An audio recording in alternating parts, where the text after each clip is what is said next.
studio who I think is might be having a little laugh at all of us right now. He's like, get on the bike, get on the road. It's a tough crowd. Yeah, no, we're scaredy cats over here. Understood. Yeah.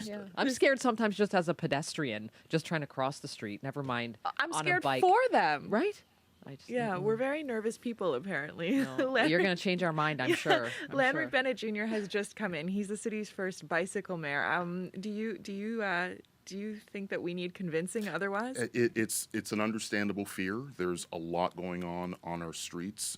We're moving a lot of people going everywhere, and controlled chaos may be an understatement in itself, but cycling in this city, if we're looking to move ourselves forward when it comes to active transportation, it's part of the mix, and it needs a bit of help. Okay. Yeah.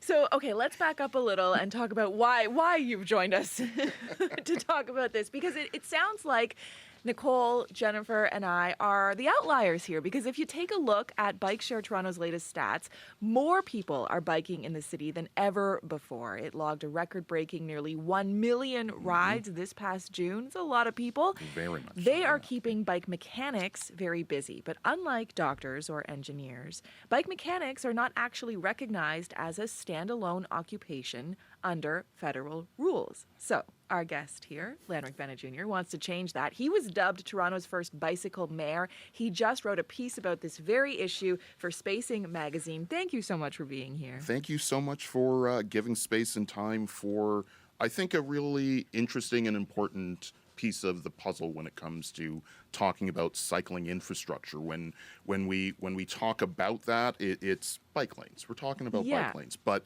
there's so much more to allow people to have access and have freedom to ride their bikes, and that's maintenance, and that's keeping those bikes going, and having bicycle mechanics is a piece of that really important puzzle. But why is this so important? So this classification is the national framework that guides employment insurance, job training, immigration, a whole bunch of things. Yes. But why is it so important that bike mechanics are on it? So a lot of our bike mechanics right now are working part-time. They're seasonal. They're racialized, immigrants even. And we need this classification to really set the standard and understanding of why these individuals are so important and why they need to be put in a category that looks at our safety, riding bikes, but also their protection when it comes to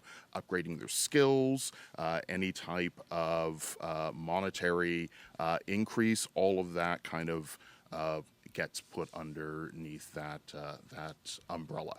What does the life of a professional bike mechanic look like in this city right now? I mean, in our city, we're very much tempted to say that you can only cycle during the summer months, but we are moving forward in having 365 riders. So you need people that can fix your bike year-round. We've also got an influx of e-bikes, and this is a step beyond just your mechanical setup. You're looking at diagnostic, you're looking at battery dynamos, you're looking at a full difference in just your regular bike. So having mechanics that have this designation, have this classification, can really just make things a bit more standardized when it comes to getting your bike fixed. Actually, never even considered the e-bike part of that. It's a big piece. Yeah. I ride a pedal assist e-bike. My max speed is 30 kilometers an hour. I can ride in the bike lane. I can change a flat tire.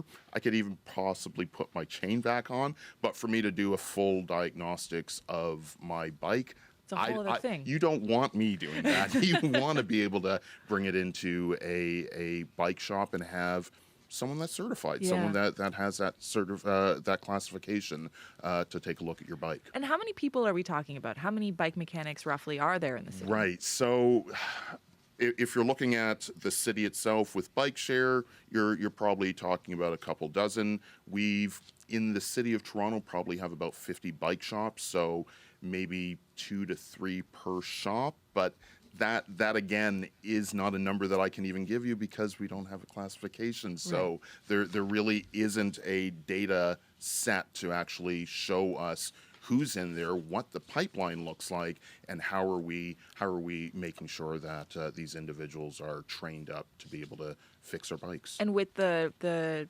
move to more 365-day riding, the e-bikes, I'm assuming this is a growing profession as well. It's a growing profession. It is something where our city, falling in Transform TO, which is looking to move as many people, 75% of us, under 5 kilometers, they'd like us to be able to walk, ride, public transit. So bikes are going to be a part of our city moving forward when it comes to affecting climate change. So what needs to happen to get these bike mechanics recognized? So what we're hoping, and what this piece was really put together for, was to amplify the fact that there's already a petition going forward right now. And if you go to Spacing and go to the article, I've got a link there.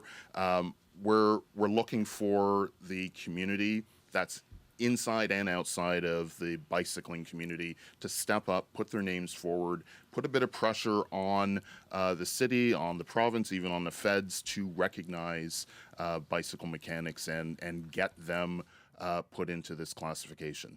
Why are you so passionate about this? You're not a bike mechanic yourself, right? So I'm not. why But are you so into this? the many a times that I've had to roll my bike into a mechanic shop, and it's not a lot, but when I do, I am completely fascinated by these individuals that just put my bike back together, and they are wonderful people, and I want them to be recognized. And I'm not, this is not a war on cars. This is not to come on here to tell everyone that they have to be able to ride a bike, but I'd like to know that if you are taking the time to ride, if you want to get around the city, that you have the means to keep your bike going, and that you feel confident that each time you bring it in to get a tune-up, to get it fixed, even if you need them to do a flat tire change, that you've got individuals that have this classification, and you know that the right people are fixing your bike.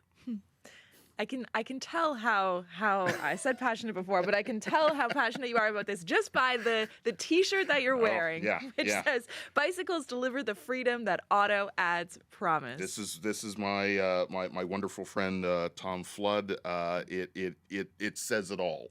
And cycling in this city, as much as it's been a bit spicy over the last little while, I think it really is. It's future proofing our city when we can put so many more people, or at least give them the options of riding a bike. All right, making the case for it. Thank you so much. Thank you. Lanrick Bennett Jr. is the urbanist in residence at U of T's School of Cities. You can read